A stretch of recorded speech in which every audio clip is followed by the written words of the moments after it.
there's a sorry, there's an approach, a technique, which is called the free salt policy.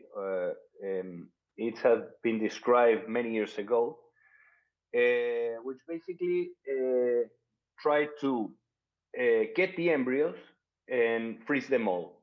They divide the treatment in two parts. First part in which we focus on the ovaries and on getting the oocytes, and then a second part in which we focus on the endometrium and the embryo transfer.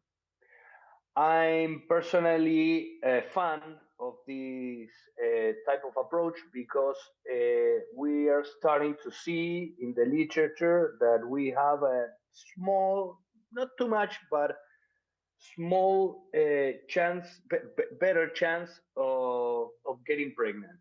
What's the justification for this? This is that when we do the ovary stimulation, we sort of force nature because we want to have as many eggs as possible. So we force one of those menstrual cycles by giving a higher dose of gonadotropin.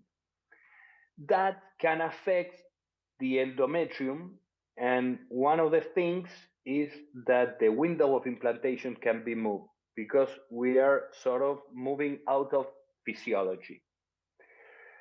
So as that can happen, it's actually a pretty decent theory. We started to do this free salt policy, and we find out that nowadays that we have the vitrification protocols, which works really well in the laboratory.